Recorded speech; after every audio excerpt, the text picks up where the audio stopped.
শিক্ষার্থীরা Gurukul online learning এ সবাইকে স্বাগত জানাচ্ছি। আগের ক্লাসে আমরা বিপরীত বৃত্তীয় ফাংশনের কিছু মৌলিক ধারণা নিয়ে আলোচনা করেছিলাম। আজকের ক্লাসে আমরা দেখব বিপরীত বৃত্তীয় ফাংশনের কিছু মৌলিক সম্পর্ক। প্রথমেই আমরা ধরে নেই যে আমাদের কাছে বলা আছে sin θ = x। তাহলে আমাদের θ হবে sin ইনভার্স x। x এর মান আমরা এখান থেকে জানি, যেটা হচ্ছে sin θ। আমরা x এর মানটাকে যদি এখানে প্রতিস্থাপিত করে দেই তাহলে আমরা পাচ্ছি sin ইনভার্স sin θ, অর্থাৎ θ sin ইনভার্স sin θ। একইভাবে আমরা প্রমাণ করতে পারি θ cos inverse cos θ, θ tan inverse tan θ, এবং অন্যান্য যে অনুপাতগুলো আছে আমাদের বৃত্তীয় ফাংশনে, অর্থাৎ cot sec cosec, সেগুলোর ক্ষেত্রে আমরা একইভাবে এটা প্রমাণ করতে পারি যে θ cot ইনভার্স cot θ, বা এবং sec এবং cosec এর ক্ষেত্রে আমরা যদি পুনরাবৃত্তি করি তাহলে আমরা একই ধরনের একটি সম্পর্ক লক্ষ্য করতে পারি। এবার আমরা আরেকটি সম্পর্কে চলে যাই। এই সম্পর্কে আমাদের কাছে যে তথ্য দেওয়া আছে সেটা হচ্ছে cosec θ = x। তাহলে θ cosec ইনভার্স x। এই সম্পর্কটা যদি আমরা রাখি, আমরা একটু অন্যভাবে মুভ করতে চেষ্টা করি। cosec θ = x, তাহলে cosec কে আমরা আরেকভাবে লিখতে পারি 1/sin θ। 1/sin θ = x। তাহলে sin θ = 1/x। তাহলে θ হবে sin ইনভার্স 1/x। তাহলে আমার cosec ইনভার্স x থিটার সমান এবং sin ইনভার্স 1/x ও থিটার সমান, অর্থাৎ তাহলে আমরা বলতে পারি cosec inverse x = sin inverse 1/x। একইভাবে আমরা দেখাতে পারি sec inverse x = cos inverse 1/x। cot inverse x = tan inverse 1/x। অর্থাৎ আমরা যদি এই সম্পর্কগুলোর মধ্যে একটু লক্ষ্য করি যে বৃত্তীয় ফাংশনে cosec θ হচ্ছে sin থিটার বিপরীত ফাংশন, তাহলে আমরা যদি বিপরীত বৃত্তীয় ফাংশনের ক্ষেত্রে লক্ষ্য করি, আমাদের কাছে যেই xটা দেওয়া থাকবে, আমরা cosec ইনভার্সের জন্য যদি আমাদের কাছে cosec ইনভার্স x দেওয়া থাকে, তাহলে বিপরীত ফাংশন অর্থাৎ sin ইনভার্সের জন্য আমাদের কাছে থাকবে 1/x, অর্থাৎ x এর বিপরীত ফাংশনটি। একইভাবে sec এবং cos, cot এবং tan এর ক্ষেত্রেও আমরা সিমিলার একটি সম্পর্ক লক্ষ্য করতে পারছি। এবার আমরা আরেকটি সম্পর্কের দিকে চলে যাই।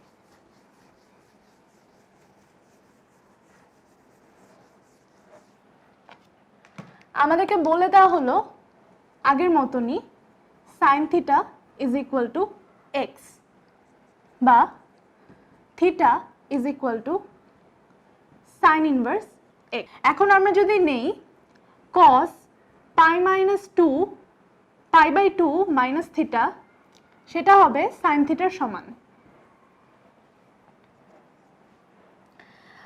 অর্থাৎ cos π/2 মাইনাস θ = x। আমাদের কাছে যে তথ্যটি দেওয়া ছিল সেখান থেকে আমরা দেখতে পাচ্ছি sin থিটার মান x। আমরা sin থিটার মান এখানে প্রতিস্থাপন করে দিলাম। এবার π/2 minus θ = cos inverse x।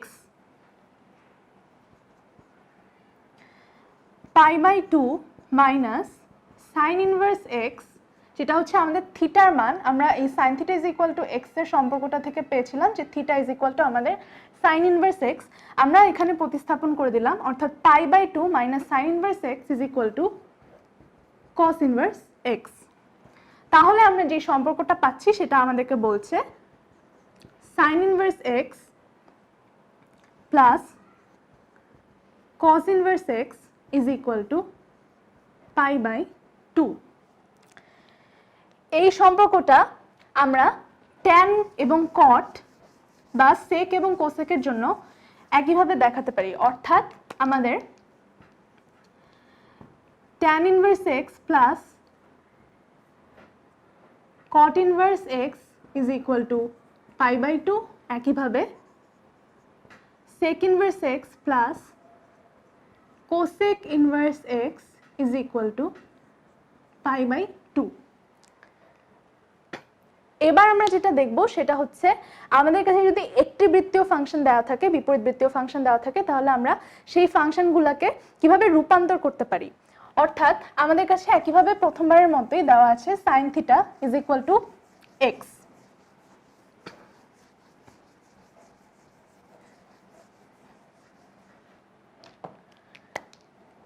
sin θ = x, তাহলে অবশ্যই θ = sin ইনভার্স x। cos θ এর মান তাহলে কত হবে? cos θ এর মান হবে √1 - sin স্কয়ার θ, অর্থাৎ √1 - x²। কারণ এই সম্পর্কটা আমরা পাচ্ছি কারণ আমরা জানি sin square θ plus cos square θ = 1। এখান থেকে আমরা এই সম্পর্কটা পাচ্ছি যে cos θ = √1 - sin স্কয়ার θ।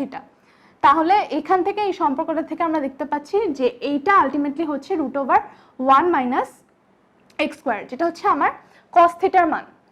তাহলে থিটার আরেকটি মান কি হবে? থিটার আরেকটি মান হবে θ = cos ইনভার্স √1 - x²। অর্থাৎ আমার কাছে যে ফাংশনটি ছিল sin θ = x, এখান থেকে আমি থিটার একটি মান বের করছিলাম sin inverse x।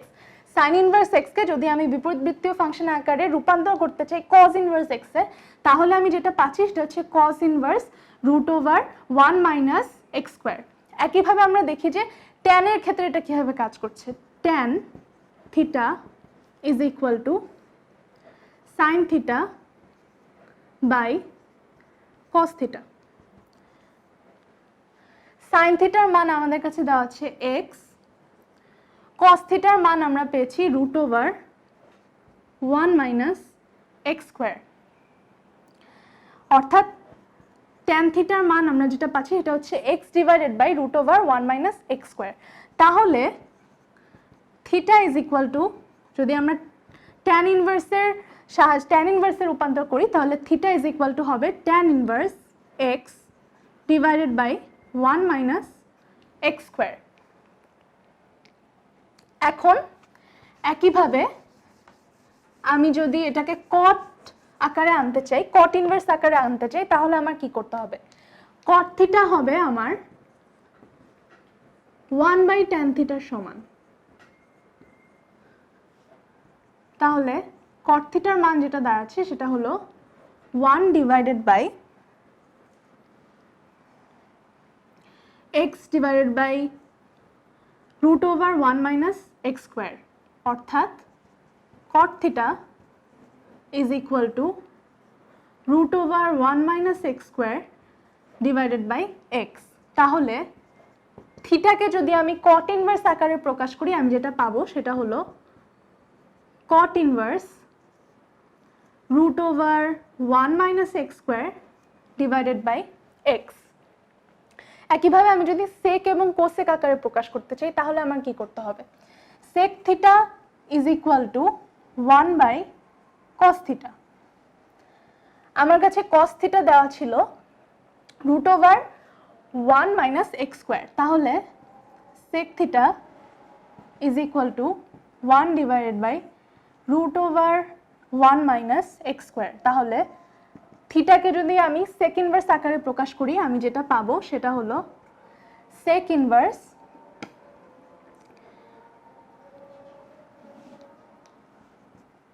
1 divided by √1 minus x square.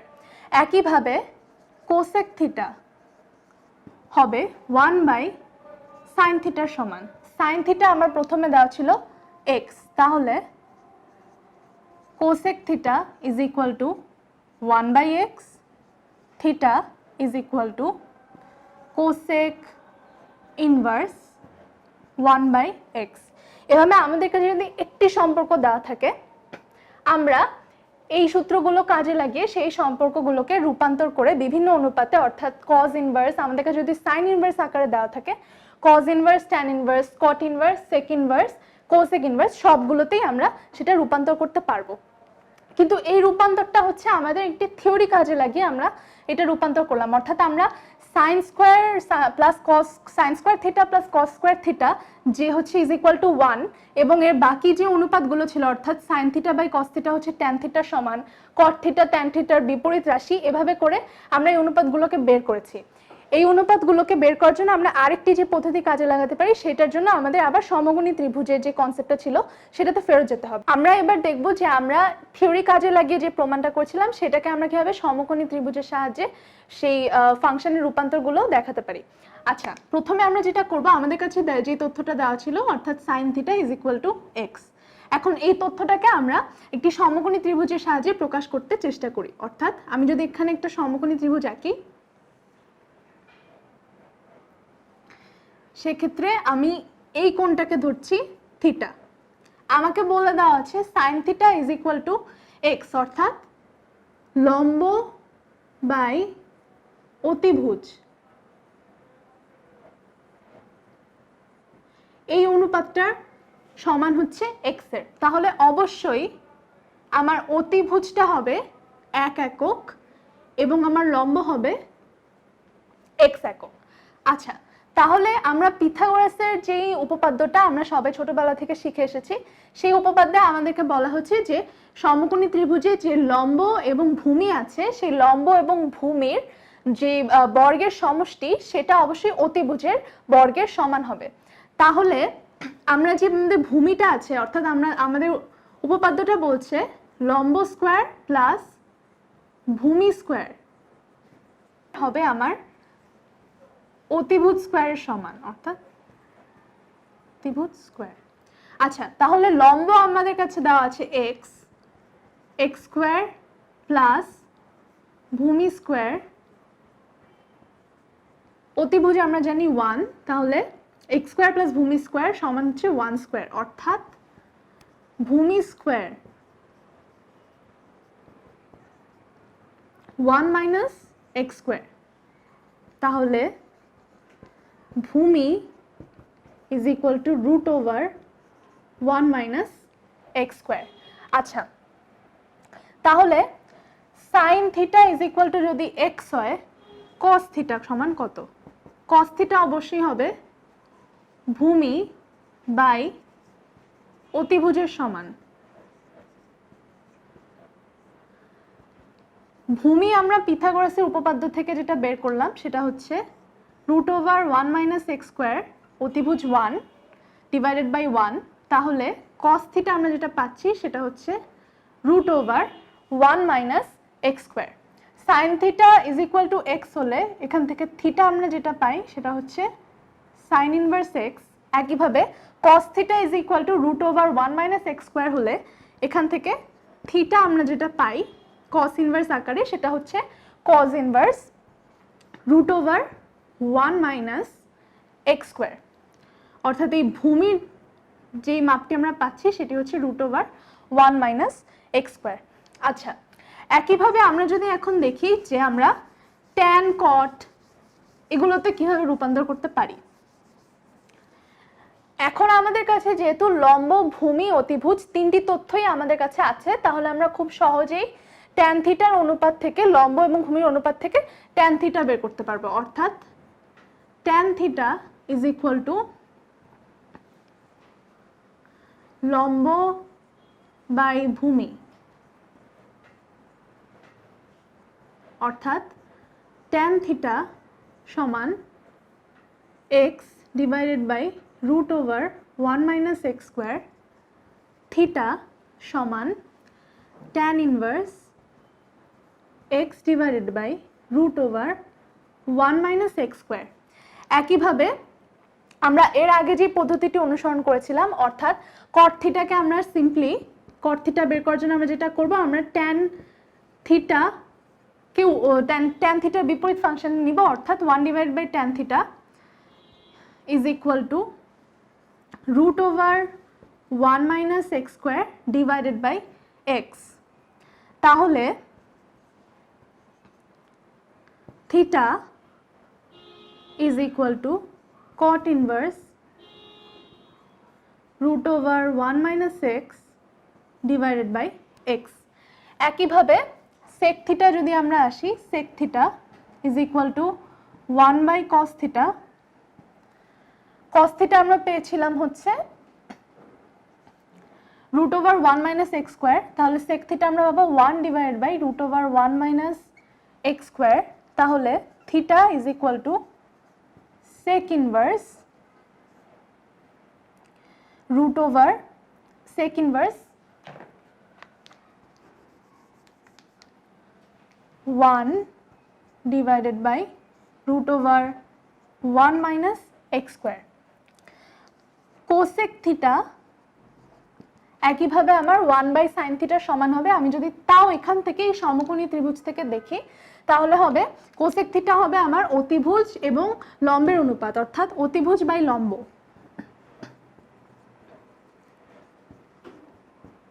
অতিভুজ বাই লম্ব, যেটা কিনা 1 ডিভাইডেড বাই এক্স, অর্থাৎ theta is equal to cosec inverse 1 by x.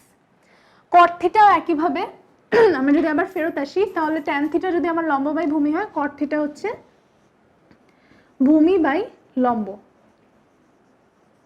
আমরা যদি সমকোণী ত্রিভুজের সাথে এটাকে মিলিয়ে দেখি, তাহলে আমরা দেখতে পাচ্ছি যে আমরা ঠিক ভূমি বাই লম্বের মানটি এখানে বসিয়েছি, অর্থাৎ root over 1 minus x square divided by x. একইভাবে sec থিটার ক্ষেত্রেও আমরা অতিভুজ বাই ভূমির অনুপাতটা নিয়েছি। এই সমকোণী ত্রিভুজ থেকে যদি আমরা মিলিয়ে দেখি, তাহলে আমরা দেখতে পাচ্ছি যে আমরা অতিভুজ বাই ভূমি অর্থাৎ 1 by root over 1 minus x square এই অনুপাতটাই নিয়েছি। অর্থাৎ এভাবে আমরা থিওরিটিক্যাল ভাবে, অর্থাৎ আমরা যেই থিওরিটা আমরা জানি সেখান থেকে এবং সমকোণী ত্রিভুজের যে ধারণাটা আছে সেই ধারণা থেকে আমরা অনুপাতগুলোকে নিয়েও আমরা এই ফাংশনগুলোকে একটা একটার সাথে রূপান্তর করতে পারি। পরবর্তী ক্লাসে আমরা যেটা দেখব সেটা হচ্ছে আমাদের বিপরীতবৃত্তীয় ফাংশনের যে কিছু পুরনো সূত্র কাজে লাগিয়ে নতুন সূত্রের কিছু প্রমাণ আছে, সেগুলো আমরা একটু পরবর্তী ক্লাসে বিস্তারিতভাবে বুঝতে চেষ্টা করব। সবাইকে পরবর্তী ক্লাসে থাকার আমন্ত্রণ জানিয়ে ধন্যবাদ জানিয়ে শেষ করছি।